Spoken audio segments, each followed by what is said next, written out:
Hello student, मैं we के साहू। आज मैं आपको बताऊंगा कि किस प्रकार से हम जनरल एंट्री करते हैं, पंजी प्रविष्टि करते हैं। अक्सर एक व्यापारी जो होता है वो कई प्रकार के सौदे करता है, कई प्रकार के ट्रांजैक्शन करता है। उसके दिन भर में कई प्रकार के सौदे, कई प्रकार के क्रय विक्रय, लेन देन होते हैं। अब उन लेन देनों को एक बही में लिखना मीन्स एक पुस्तकों में लिखने का कार्य करता है वो। तो ऐसे कंडीशंस में कुछ पंजी प्रविष्टि की जाती है। अब वो पंजी प्रविष्टि या जनरल एंट्री किस प्रकार से की जाए, तो हमने पिछले वीडियो में ये सीखा था कि किस प्रकार से हम खाते को जानते हैं, कैसे डेबिट और क्रेडिट होता है, उस डेबिट और क्रेडिट के नियम क्या है, किस प्रकार से विकलन और समाकलन किया जाता है। ये सारी बातों को हम पिछले वीडियो में जान चुके हैं। अब इस वीडियो में बच्चों हम ये जानेंगे कि किस प्रकार से उस डेबिट और क्रेडिट के नियम को हम फॉलो करें और उससे हम कैसे किसी चीज़ को डेबिट कर सकते हैं और किसी चीज़ को क्रेडिट कर सकते हैं। ये इस 10 पॉइंट से ही हम बहुत सारे चीज़ ले सकते हैं और बहुत सारे पॉइंट को डील कर सकते हैं, बहुत सारे पॉइंट को हम समझ सकते हैं। इससे हमने यहाँ पर कुछ उदाहरण लिया है और कुछ उदाहरणों से ये समझा है कि किस प्रकार से हम इसको डेबिट और क्रेडिट करेंगे। तो पिछले हम वीडियो में ये समझे थे कि किस प्रकार से पंजी प्रविष्टि की जाती है, किस प्रकार से पंजी प्रविष्टि मतलब डेबिट और क्रेडिट के नियम होते हैं, किन चीज़ों को डेबिट किया जाता है, किन चीज़ों को क्रेडिट किया जाता है। आज उन्हीं नियमों को ध्यान में रखते हुए हम यहाँ पर 10 पॉइंट लिए हैं, 10 सेंटेंस। उस 10 सेंटेंस से हम ये जानेंगे कि किस प्रकार से इनकी पंजी प्रविष्टि या जनरल एंट्री की जा सकती। तो आज हम बिना फॉर्मेट के जनरल एंट्री सीख रहे हैं, क्योंकि हमें ये जानना है कि किस प्रकार से हम इन सब चीज़ों को लिखें।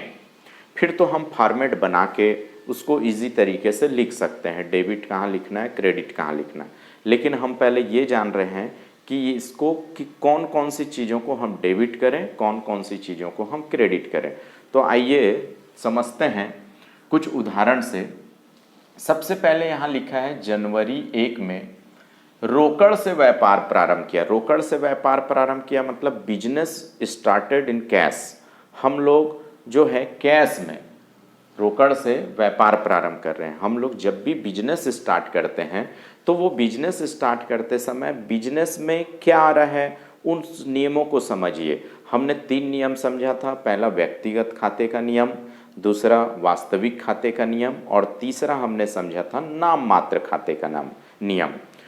व्यक्तिगत खाते का नियम हमने समझा था कि पाने वाला डेबिट करना है, देने वाला क्रेडिट करना है, मतलब रिसीवर डेबिट करेंगे और गिवर क्रेडिट करेंगे। उसी प्रकार से वास्तविक खाते के हमने नियम पढ़ा था कि वास्तविक मीन्स रियल अकाउंट में हमने समझा था कि व्हाट कम्स इन मतलब बिजनेस में जो भी आएगा उसको हम लोग डेबिट कर देंगे, एंड व्हाट गोज आउट जो चीज़ बिजनेस से जाएगा, व्यापार से जाएगा, उसको हम लोग क्रेडिट कर देंगे। ये रियल अकाउंट का नियम था।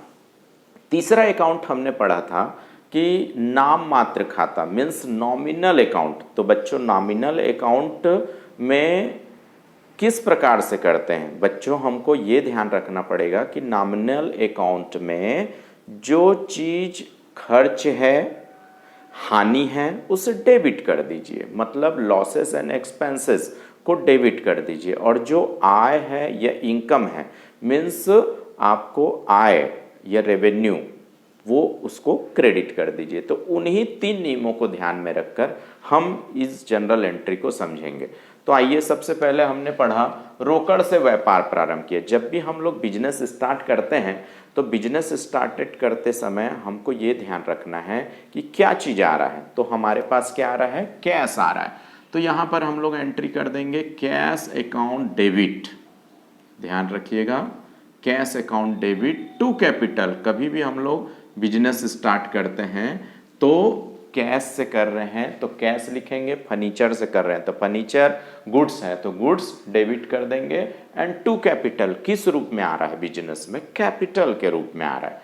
तो इसे हम कैपिटल अकाउंट को क्रेडिट कर देंगे। टू मतलब ऑलरेडी ये प्रेजेंट होता है समाकलन को, मतलब क्रेडिट को, और डेबिट तो हम लोग ऑलरेडी लिख रहे हैं, means cash account debit to capital account. और यहाँ पर हम लोग दिखा देंगे 50,000 50,000, डेबिट में 50,000 दिखा देंगे और क्रेडिट में हम लोग 50,000 दिखा देंगे। बिल्कुल सिंपल है।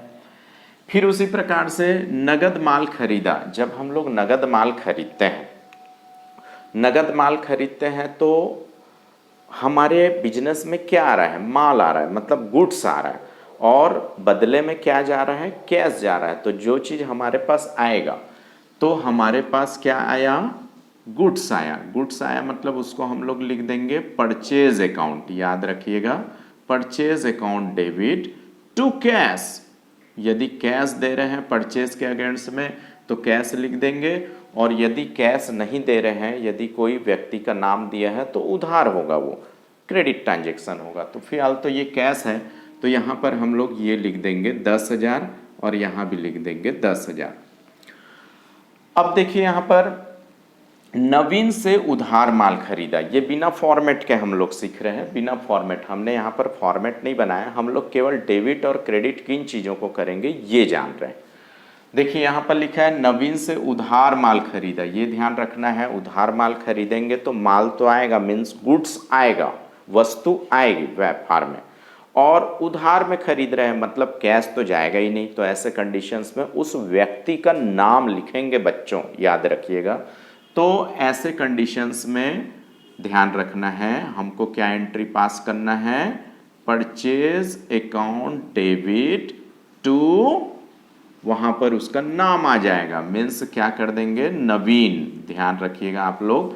तो यहां पर हम लोग उस व्यक्ति का नाम लिख देंगे टू नवीन करके।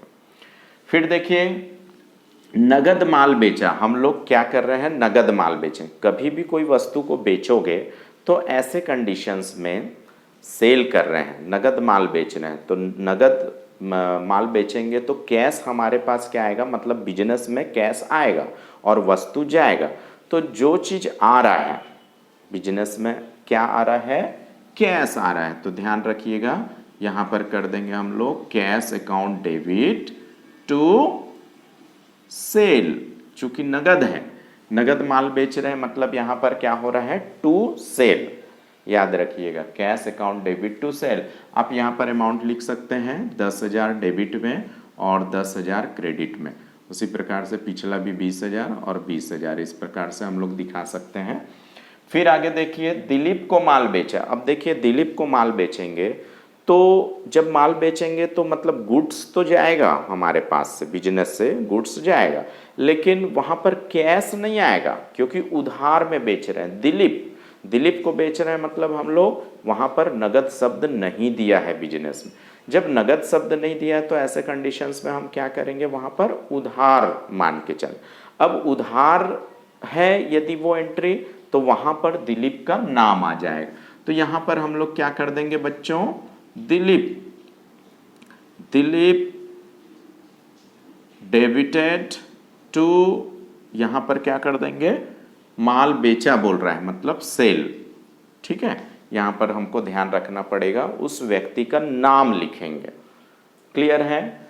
फिर आगे हम लोग करते हैं, यहाँ पर हम लोग कर देंगे 20,000 और 20,000।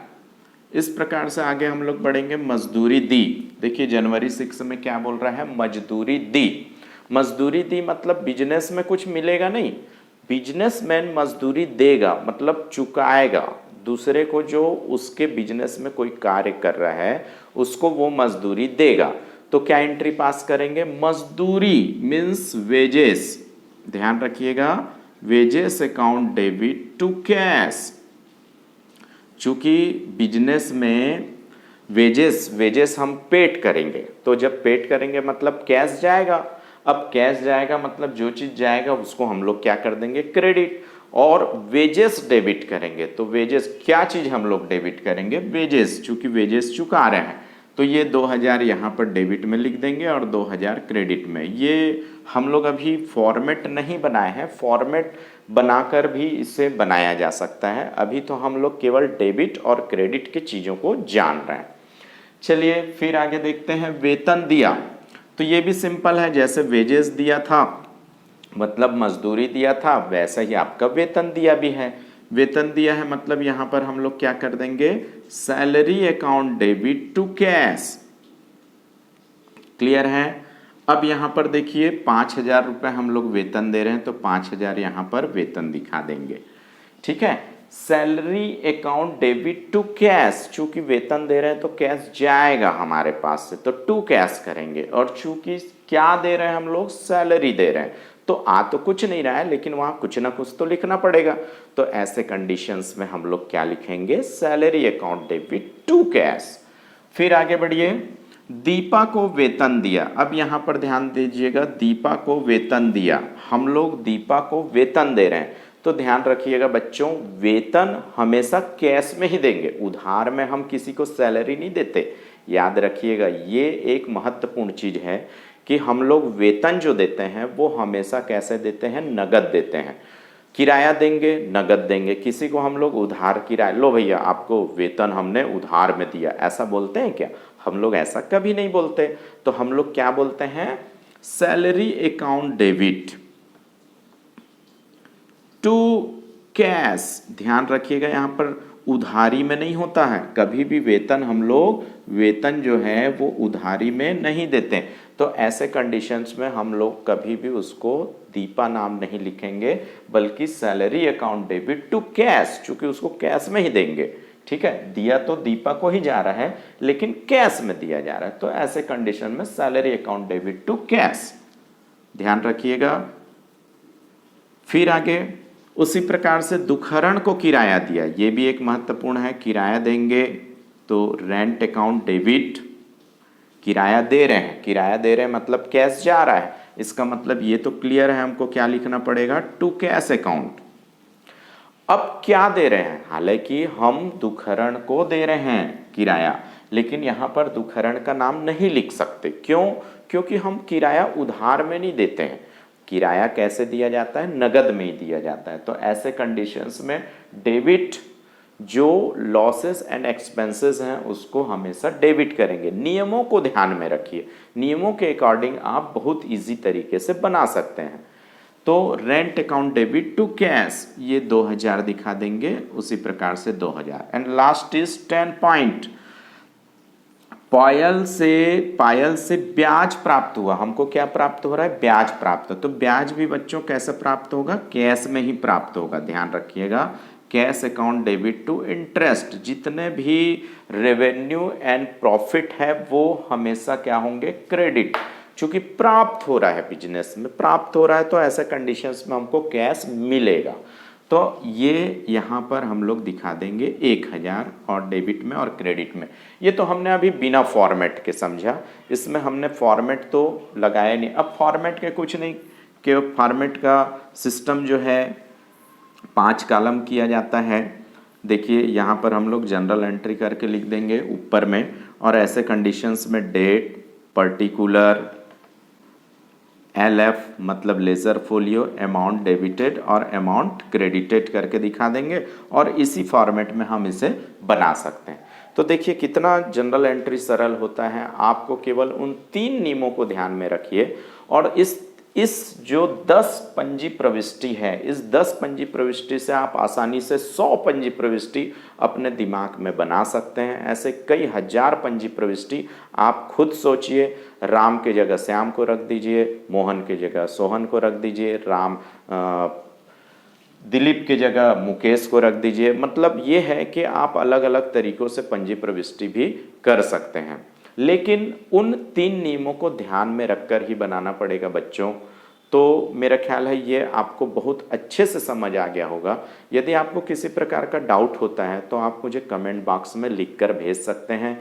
किसी प्रकार का भी डाउट होता है या नया वीडियो आप चाहते हैं कि सर इस टॉपिक में आप वीडियो बनाइए, तो मैं आपको नया वीडियो भी बनाकर भेजूंगा। इसमें बताऊंगा कि किस प्रकार से हम उस नए टॉपिक पर वीडियो बना सकते हैं, और ये सारी चीज़ आप कमेंट बॉक्स में लिखकर भेज सकते हैं मुझे।